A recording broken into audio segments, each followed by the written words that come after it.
আপনি কি কখনো আয়নার সামনে দাঁড়িয়ে নিজেকে প্রশ্ন করেছেন, আমি কি সত্যিই একজন শক্তিশালী পুরুষ, নাকি আমি এখনও ভেতরে ভেতরে সেই ছোট ছেলেটিই রয়ে গেছি যে সামান্য আঘাতেই ভেঙে পড়ে? আমরা অনেকেই মনে করি বয়স বাড়লে বা দাড়ি গোঁফ গজালেই বুঝি পুরুষ হওয়া যায়। কিন্তু সত্যিটা হলো, পুরুষ হওয়া আর আসল মর্দ হওয়া এক কথা নয়। আজকের এই ভিডিওতে আমি আপনাকে এমন 5টি গুণের কথা বলবো, যা যদি আপনার মধ্যে থাকে তবেই আপনি নিজেকে একজন শক্তিশালী এবং আত্মবিশ্বাসী মানুষ হিসেবে দাবি করতে পারবেন। তাই ভিডিওটি শেষ পর্যন্ত দেখুন, কারণ এই কথাগুলো হয়তো আপনার জীবন দেখার দৃষ্টিভঙ্গি পুরোপুরি বদলে দেবে।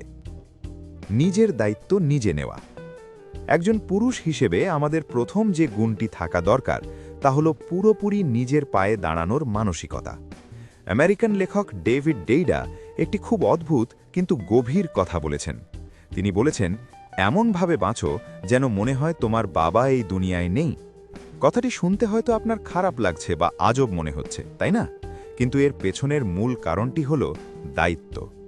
আমাদের ছোটবেলা থেকে বড় হওয়া পর্যন্ত প্রায় সব সিদ্ধান্তই বাবা মা নিয়ে থাকেন। কিন্তু আপনি যখন বড় হবেন তখন আপনাকে এটা বুঝতে হবে যে আপনার জীবনের ভালো মন্দের 100 ভাগ দায়িত্ব আপনার নিজের। আপনি যদি আপনার ব্যর্থতার জন্য অন্যকে দোষ দিতে থাকেন তবে আপনি কোনোদিন বড় হতে পারবেন না। মনে রাখবেন, আসল মর্দ হওয়ার 5টি উপায়ের মধ্যে সবচেয়ে বড় উপায় হল নিজের সব কাজের দায়ভার নিজে নেওয়া।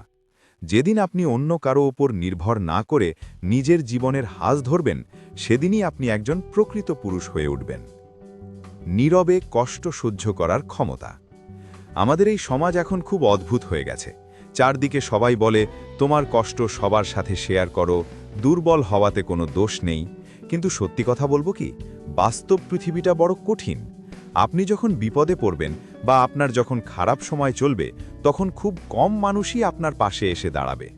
একজন সত্যিকারের পুরুষের বৈশিষ্ট্য হল সে নিজের কষ্টগুলো নীরবে সহ্য করতে জানে। এর মানে এই নয় যে আপনি কখনো কাঁদবেন না। আমরা সবাই মানুষ, আমাদের আবেগ আছে, কিন্তু আপনার সেই চোখের জল বা দুর্বলতা যেন সবার সামনে প্রকাশ না পায়। আপনি যদি সারাক্ষণ মানুষের কাছে সহানুভূতি চান, তবে মানুষ আপনাকে সম্মান করবে না, বরং আপনার সেই কষ্টকে আপনার শক্তি হিসাবে ব্যবহার করুন। কঠিন পরিস্থিতি একজন মানুষকে হীরার মতো উজ্জ্বল করে তোলে। লড়াইয়ের জন্য সব সময় প্রস্তুত থাকা।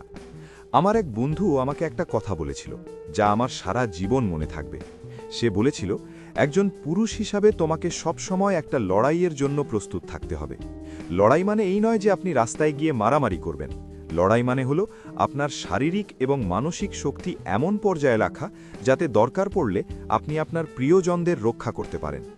আজকাল আমরা অনেক আরামপ্রিয় হয়ে গেছি, কিন্তু ভাবুন তো, যদি হঠাৎ কোনো বিপদ আসে আর আপনি যদি নিজেকেই রক্ষা করতে না পারেন, তবে আপনার পরিবারের কি হবে?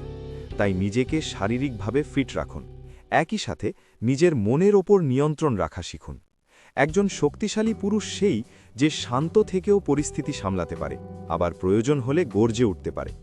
আপনি যদি শিখতে চান যে কিভাবে নিজেকে মানসিকভাবে শক্তিশালী করবেন, তবে অবশ্যই মনোযোগ দিয়ে নিজের ওপর কাজ করা শুরু করুন। নিজের লক্ষ্যের প্রতি কিছুটা স্বার্থপর হওয়া। স্বার্থপর শব্দটা শুনতে নেতিবাচক মনে হলেও নিজের কেরিয়ার এবং লক্ষ্যের ক্ষেত্রে এটা খুব জরুরি। একজন দুর্বল মানুষ সবসময় অন্যদের খুশি করতে চায়। সে চায় সবাই তাকে ভালো বলুক, আর এই করতে গিয়ে সে নিজের স্বপ্নগুলোকে বিসর্জন দিয়ে দেয়। কিন্তু একজন রিয়েল ম্যান জানে কখন তাকে না বলতে হবে। যখন কথা আসবে আপনার পড়াশোনা, কাজ বা ভবিষ্যতের, তখন আপনাকে কঠোর হতে হবে। কে কি ভাবল, কে আপনার ওপর রাগ করল, তাতে কিচ্ছু যায় আসে না। কারণ আপনি যদি সফল না হন, তবে এই মানুষগুলোই আপনাকে সবার আগে অবহেলা করবে। তাই নিজের সময়ের মূল্য দিন এবং নিজের লক্ষ্যের প্রতি সৎ থাকুন।